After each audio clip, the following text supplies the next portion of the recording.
58। भारत शासन अधिनियम 1858।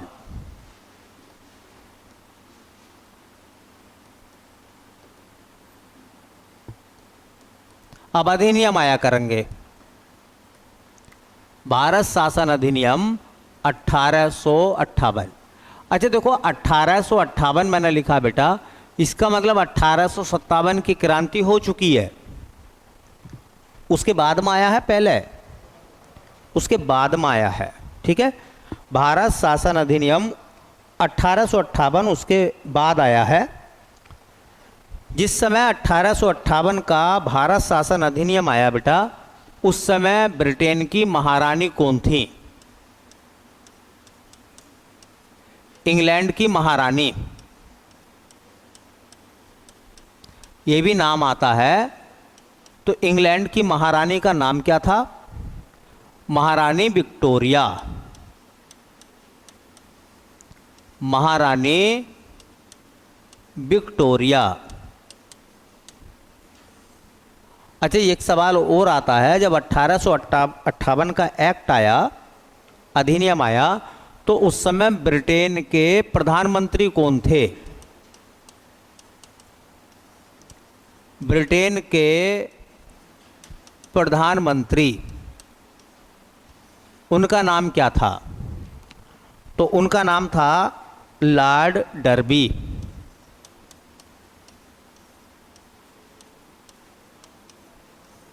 Lord derby था।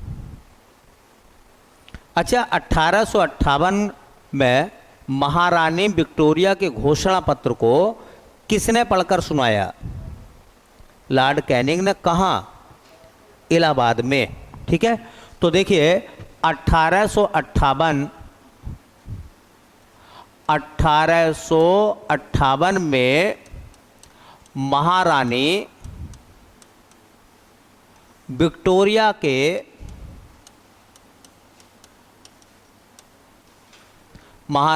विक्टोरिया के घोषणा पत्र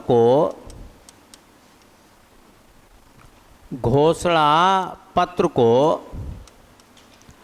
लॉर्ड कैनिंग ने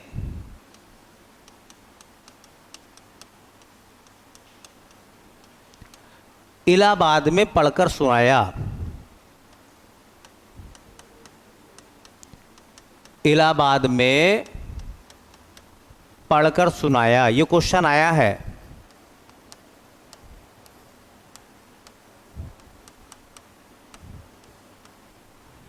जो महारानी विक्टोरिया का डिक्लेरेशन था, उसको किसने पढ़कर सुनाया?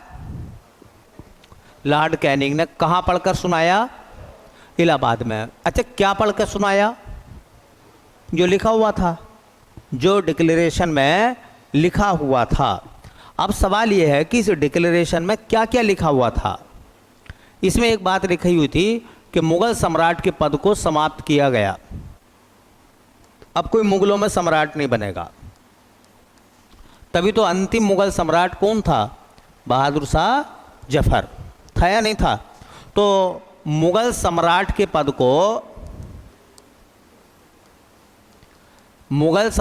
पद को समाप्त किया गया। ये जरूर अच्छे से याद रख लें, किस अधिनियम के आधार पर मुगल सम्राट के पद को खत्म कर दिया गया। तो किस अधिनियम के आधार पर मुगल सम्राट के पद को खत्म किया गया? 1858 के अधिनियम के आधार पर।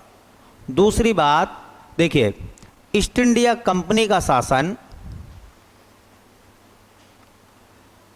ईस्ट इंडिया कंपनी का शासन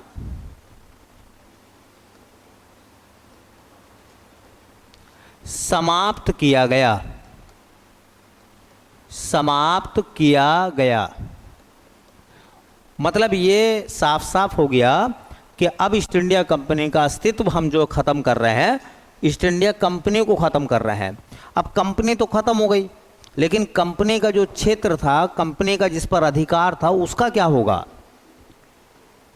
तो छोड़ के थोड़ी ना अंग्रेज गए थे कि भैया हम कंपनी को वापस बुला रहे हैं। अगर बुला लेते तो हम उसी दिन आज़ाद हो जाते, है ना।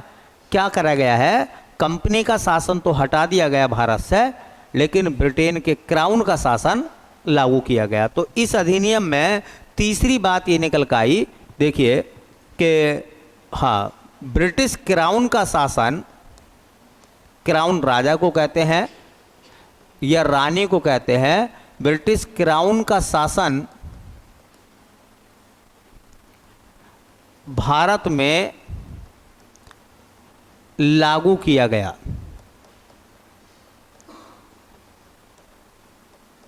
इसका मतलब ये निकल कर आता है कि पहले हम ब्रिटिश ईस्ट इंडिया कंपनी के गुलाम थे, और वो ईस्ट इंडिया कंपनी की गुलामी तो ख़त्म हो गई, लेकिन उसके बाद हम ब्रिटेन के राजा के गुलाम हो गए, है ना। किसके गुलाम हो गए?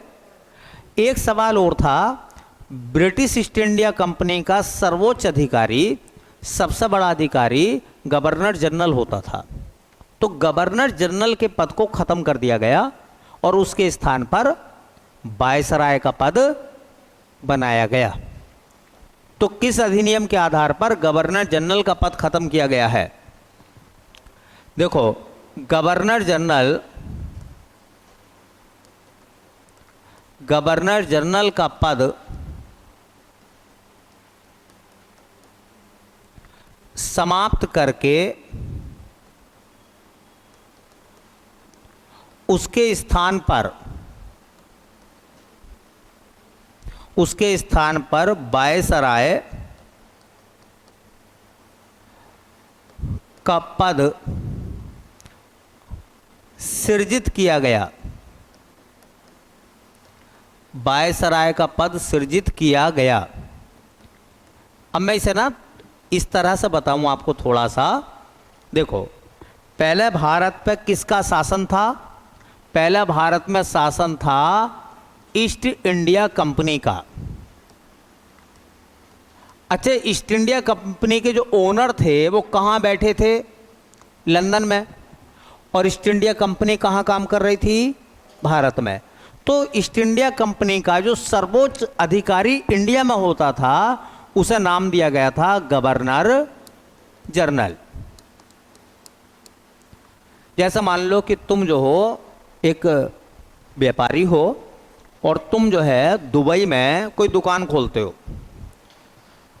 अब आप रहते भारत में, लेकिन एक शॉप आपकी कहाँ काम कर रही है?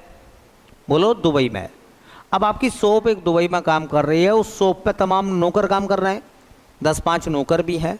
बताइए, उस शॉप का किसी ना किसी को मालिक बनाओगे नहीं बनाओगे?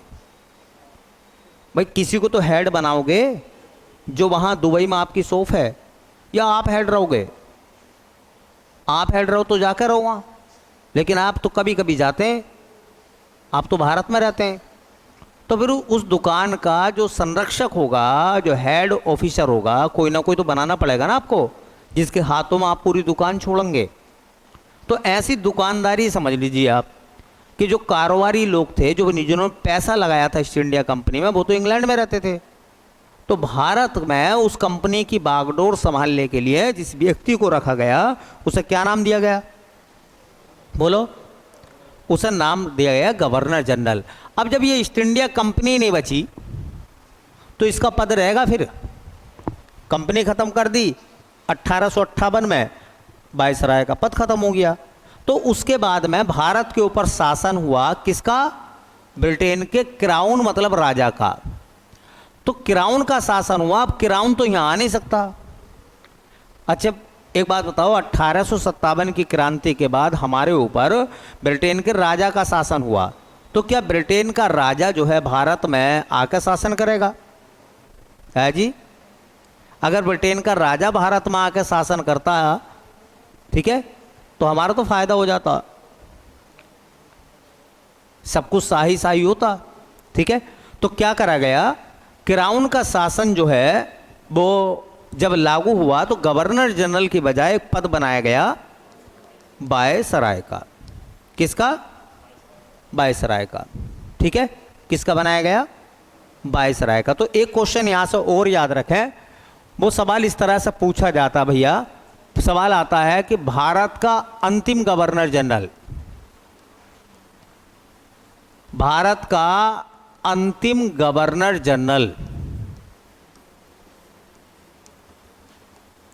नाम उसका क्या था? Lord Canning. यह आखिरी व्यक्ति था जो गवर्नर जनरल की कुर्सी पर बैठा।